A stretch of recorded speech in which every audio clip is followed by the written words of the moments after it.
Well, Merry Christmas Eve from Grace and Peace to You Gathering. Dave Wells here in Rockbridge County.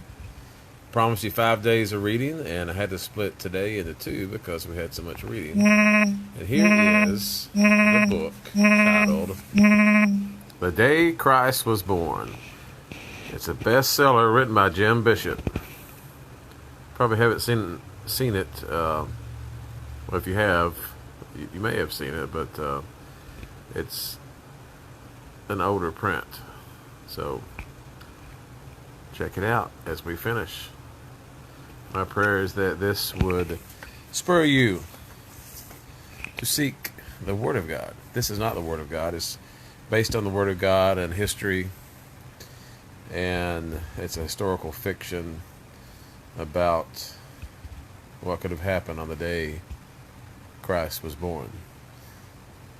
So I pray that it draws you closer to God's Word and closer to the heart that God has for you. He loves you so much that He became one of us. The Word became flesh. The Word, the Ancient of Ancients, became a man through the Virgin Mary. And that's what we're celebrating this Christmas Day coming up, whether it was in the summer or the winter, irregardless, we are celebrating. And I hope you can celebrate the freedom from sin that's found in Him. Here we go. Page 85 in the book by Jim Bishop, The Day Christ Was Born. The little family was ready to return to Nazareth when Joseph awakened the next morning early and sat in silence until Mary opened her eyes. She saw the frown and asked if he was troubled.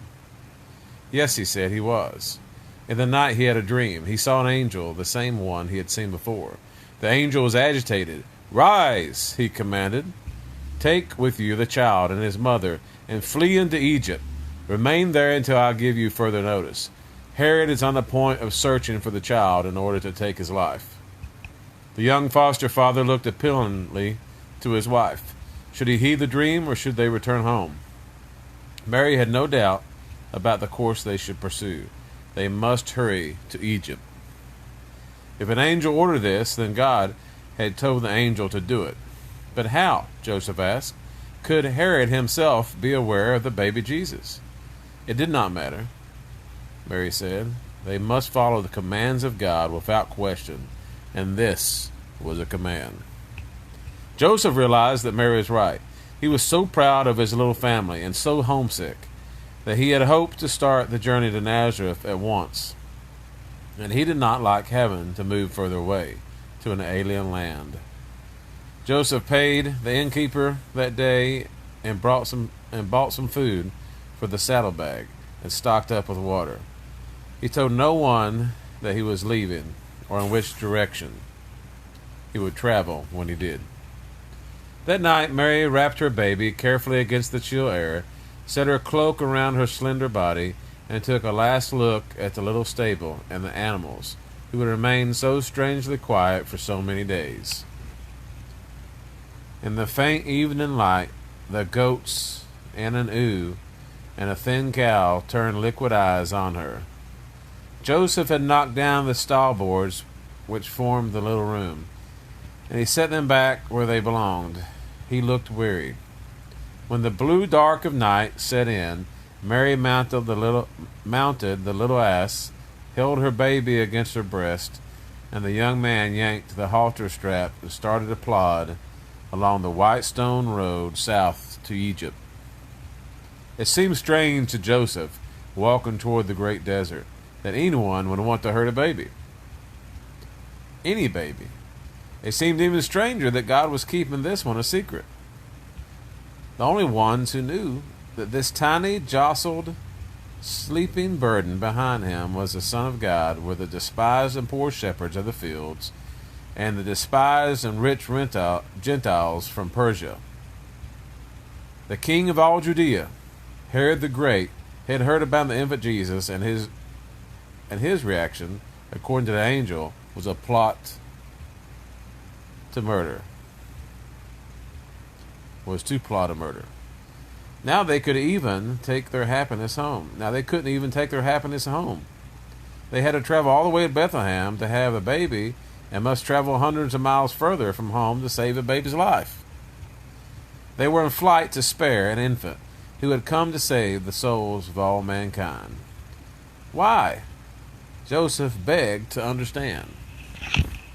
The king's palace was a place of splendid courtyards and many oil lamps on the west side of Jerusalem, about 300 yards from a place called Golgotha, or Calvary. Men of importance were rushing on this night in and out of the palace. Herod the Great was in a towering rage. He arose from his couch, a man with deep-set eyes like caves in a forest. And his gray beard parted, and his tongue spat words. Many, he said, would pay for the trick which had been played upon him. Many would die. His courtiers trembled because if the lives of his loved ones could be sacrificed at a whim, their lives were less than worthless. Spies had come to him from several quarters. The first ones said that the Magi had remained in Bethlehem 2 days and had left for Persia, skirting Jerusalem to the south. This showed that they had no intention of keeping their promise to return to the king with news of the Bethlehem Messiah, a newborn Messiah. Other spies had been sent at once to Bethlehem to find the baby and his parents and bring them to the august presence of Herod. But these had returned with bad news indeed. The little family, it seemed, had lived in a stable beneath the inn, and both stable and inn were now empty. Herod's soldiers had arrested the innkeeper and his wife, but torture could bring no further information than that they had no room at the inn for the expectant mother, and had permitted her to live in the stable with her husband and newborn. The king was 70 years of age and very ill, but his rage enslaved him, and he tore fabrics and drapes from the walls and screamed until the saliva hung on his beard. The census, he roared. That would provide a solution to the problem of the make-believe Messiah who had come to exact tribute from the gullible Jews. The census. He called an aide and ordered him to go to the military commander to ask in the name of the king for the names of all families who had infants. The aide was about to run outdoors when Herod stopped him. "Wait," he screamed. "Wait, or I will fix it so that you will not be able to run anywhere. We must first find out how old this particular baby is. Call my counselors." The learned ones came in, their stripped cloaks betraying the trembling of men underneath. "How long," said Herod, "had this accursed star been in the sky?" No one knew. They had not looked for a star. Herod moaned and sobbed and pounded the wall with his withered fist. If the Magi could see such a star, why cannot my counselors see it? Can it be that my learned assistants are in league with the little one who aspires to usurp my throne? The soothsayer said that the strange bright star could not have been in the heavens long, or else astrologers among the Jews would have broadcast the news. They would also have made their own dire predictions about it. This, they reasoned, made it likely that the star was on a path across Persia toward Bethlehem, and that it had begun its flight recently. "A year ago?" shouted Herod. "A week ago? I must find out the age of this little majesty."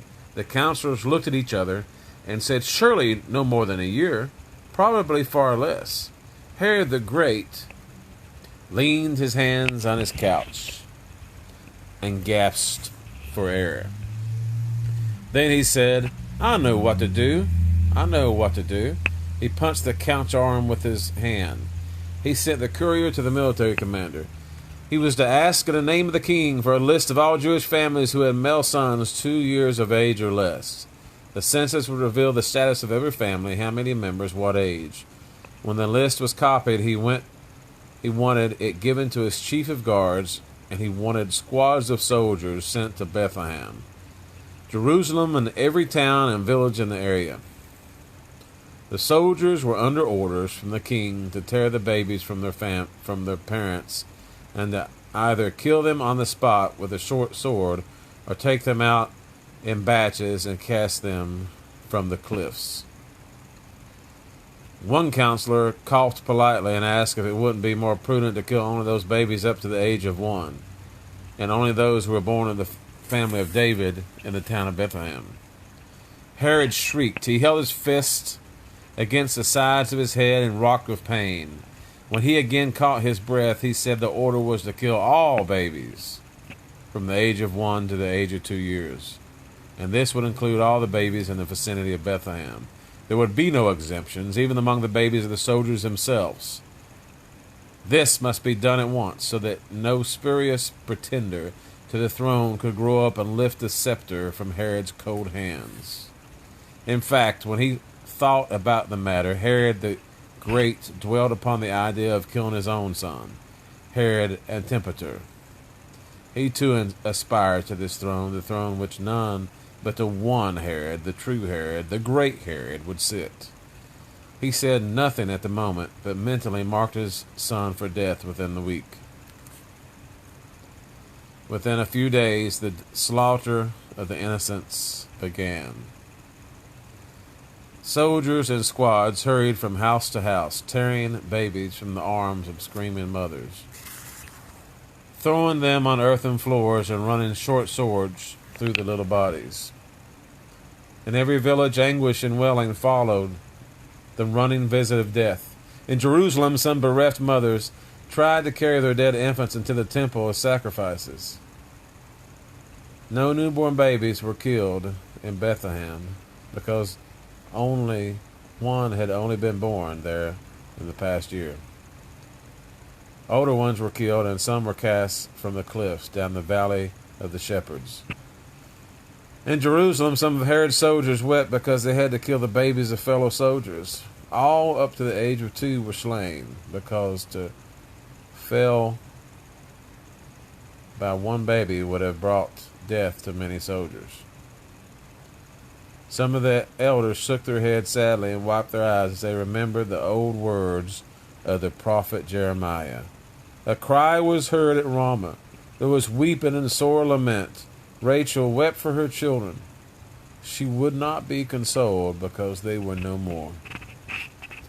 The news mollified King Herod.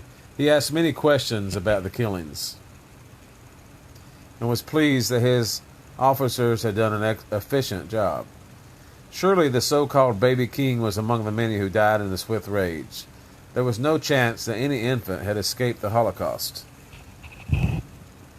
There were weeping and mourning all over the land. Only Herod was happy. For a while his peace of mind improved his health. To celebrate this feeling of tranquility, the king offered his son Antipater to be executed at once. When this was done, Herod felt even better because now there was no one in all the nation who aspired to his throne. He was, for a time, almost benevolent. The kings began to eat again and managed to feel a little surge of joy at sight of the rising sun. Then he was seized with a fit and fell to the floor of his palace. His counselors and officers were summoned, and they stood around in a little group and watched the king strangle slowly. There was nothing they could do to help him, and apparently there was no wish to ameliorate his last hour. They stood polite and mute in the presence of majesty and watched him grovel and tear at his throat, the dark eyes bugging from his head, a plea for assistance in his dying eyes. When Herod's final gasp subsided in a gasp of resignation, the counselors moved to inform the nation and Caesar Augustus in Rome that the king was dead. He had followed the infants, but he did not join them. The Holy Family had been in Egypt a short while Joseph had another visitation. The young man had found work as an assistant carpenter, and even though he felt unclean in this alien land, his son was growing and beginning to recognize him. His wife was content to be with her baby. The angel said, "Rise, take with you the child and his mother, and set out for the land of Israel. They who were plotting against the life of the child are dead." Joseph told Mary, and she prepared their little sack of belongings. Her spouse fetched the food and the water, and they started back across the great desert to Israel. It was a long, lonely walk for Joseph. He led the little jackass with his precious burden over the never-ending dunes which climbed in hilly ridges, sometimes blowing the stinging sand in his young, worried face, sometimes lying still and slippery underfoot, like mountains of brown sugar. His deeply tanned legs had carried him a long, long way, and all because of a baby that wasn't truly his. The youthful carpenter would have blushed if anyone had called him noble. But he was noble beyond the calling of any man. No love of a man for a woman had been put to such spirit-breaking test as this one, and survived an unquestioning meekness. If he had felt so disposed, he could have passed the visitations of the angel off as wishful dreams. He could have banished his bride and had her stoned to death, or at least had her sent off to a faraway place to have her baby in loneliness and sorrow. He sustained all the trials, and it dizzied his mind to think that, for all his remaining days, he would be on special trial before the eyes of God. Then, too, although he had committed no crime, he was forced to flee hundreds of miles to Egypt, and now in some trepidation he was going back to his homeland, perhaps to face arrest and sudden death. There were lots of time to think, because walking in heavy, cloying sand was slow, hot work. With each step, the sandals shed a cascade of dry, tan grains, and the brassy sun soaked his garments until the sweat ran down his legs. Joseph had lots of time to think. There was another side to his life, a side which repaid him, and more for all the sacrifices. He, of all the men in the world, had been chosen to be the paternal guardian of the Christ. He could not think of a reason why he had been selected for this enormous honor, but he would discharge it within the framework of the laws of God. He had already made up his mind about the future. The family would return home. He would take up his work as carpenter as though nothing had happened, except that in the census at Bethlehem, his wife had given birth to a baby. Joseph would say nothing about the divinity of the child unless he was so ordered by another visitation. The best thing for the baby, he figured, was a normal upbringing. He hoped that Mary would not oppose him in this, and he hoped, too, that their knowledge of the child's sacredness would not influence them in his daily care. He would not want Jesus to get special treatment. Joseph enjoyed the laughter and play of youngsters, and it was not too long ago that he had squatted in the dirt streets of Nazareth playing games with the boys. Still, laughter and play implied discipline, and he might have to be firm with Mary so that she would be firm with the child. The best way would be to raise the boy as Joseph had been raised. When he had asked permission to do something, his parents often said no. It would have to be that way with this one. The law of the land said that between the ages of 1 and 5, the male child should be taught the fundamental truths about God and the law. This work was imposed on the mother. So Mary would have to teach. She would have to impart the ancient truths orally, as all mothers did in Judea. The boy would have to pay attention and in time be able to recite the ancient wisdom in Hebrew. At the age of 5, he would be ready to attend daily classes at the synagogue. There the lessons would be more advanced, and the rabbi would brook no horseplay among the boys. He would expect them to know a great deal about the law before they left their mother's sides. One must start to teach the child, Joseph figured, as soon as he was able to comprehend. It would be awkward teaching God about God, but Joseph's simple, direct mind calculated that if the Messiah had chosen to be born of humble people in the stable, then he would not, at the age of 1 or 2, begin to speak in mystical enigmas. He would probably choose to live as Joseph had ordained. If that was so, Joseph was pleased. He would, in time, teach Jesus how to square a piece of lumber and cut it, how to cut a dowel and insert it in cypress, how to make use of small scraps of wood in a land almost denuded of lumber, how to care for a little donkey, and how to load it with a day's work, how to be respectful to a mother even when he disagreed with her wishes. He would enjoy teaching the boy to be a man. The more he thought about it, the happier Joseph became. His feet no longer seemed heavy as he walked in the sand. When he passed the big caravans heading south from Jerusalem, he managed a small smile and a wave at the camel drivers. Joseph couldn't average more than 10 miles a day.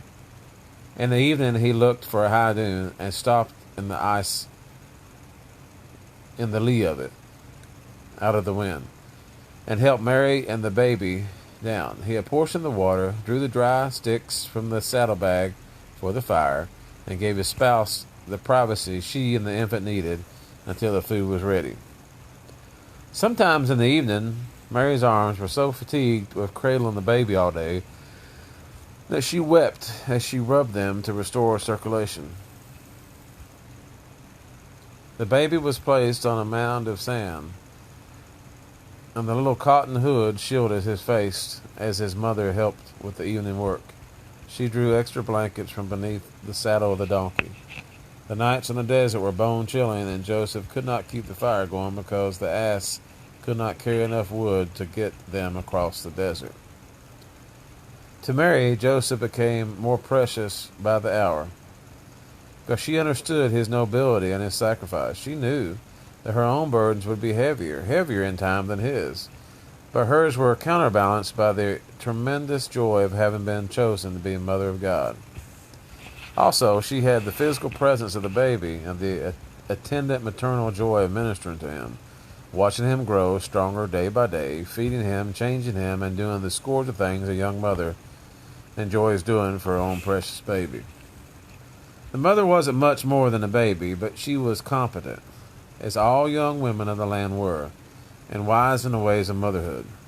All of them had been brought up with a little formal knowledge beyond religion, the law, and how to take care of home and family. The child fell into this mode of life as gracefully as she had never been intended for anything else, as indeed she hadn't. The thing which marred her ecstatic happiness was Herod. Mary was terrified at the mention of his name. She could not understand why anyone would take the life of a baby, any baby, least of all hers. Her fair chin trembled with mute fright whenever she thought of the possibility of losing the world's most precious burden. But then, to her surprise, she found that terror cannot live long in the human heart. The human mind would not sustain it. Fright withered and died, and she became occupied with the infant, turning away now and then to think of how lucky she was to have a man like Joseph. At these times, Mary's heart sang with happiness. Already she had everything good that a young lady could desire, and she had been married less than a year. Even her precious little lamb had not been Even if her precious little lamb had not been the Messiah, she would have loved him to distraction. He was hers to fondle, to keep, to talk to, even when he could not understand the words, to gaze upon lovingly, to dwell upon in the long hours of the hot sun, to plan for, to raise as her very own. Hers was a great sustaining happiness. It was not given to her to see any sorrow ahead, any tragedy, as if it is given to any mother to see. Nothing except Herod was allowed to quiet the symphony of ecstasy which raced through every fiber of her being, which swelled and kept swelling until she crooned aloud to the baby on the swaying donkey, and her Joseph turned, smiling a little, to look upon a sweet face, dark with dust of the desert, except for her little rings around her mouth and eyes. As they approached Judea and the neat white little towns, Mary's happiness grew greater because she could see no cause for alarm in her own people. They spoke the same tongue, enjoyed the same life, and the women at the village wells smiled shyly and wished the young stranger well with her baby. The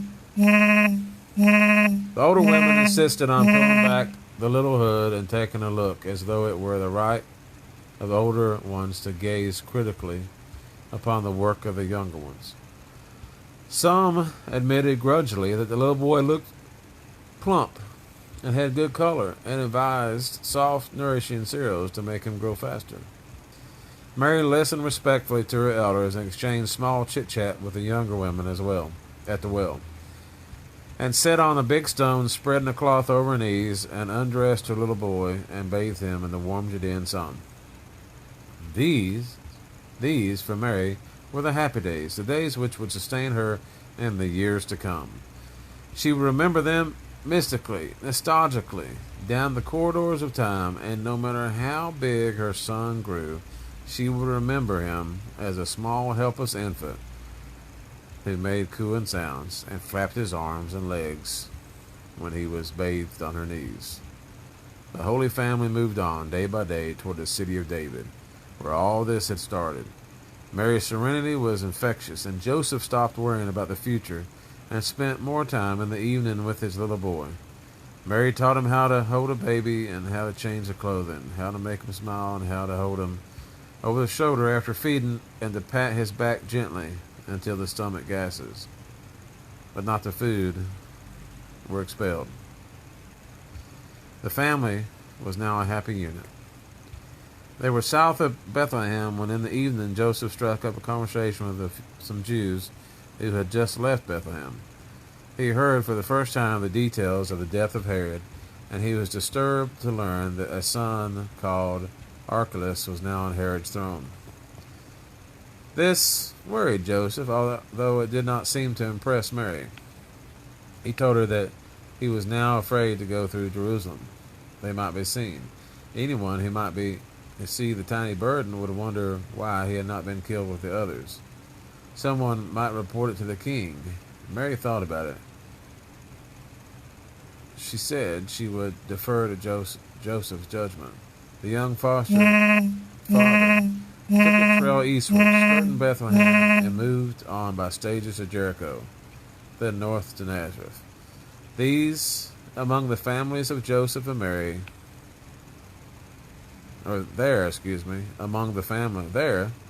families of Joseph and Mary, the infant Jesus was safe, and grew in strength and wisdom. And that is the end of the book. May Emmanuel, God with us, truly captivate your heart and soul. Grace and peace to you from Grace and Peace to You Gathering. Merry Christmas.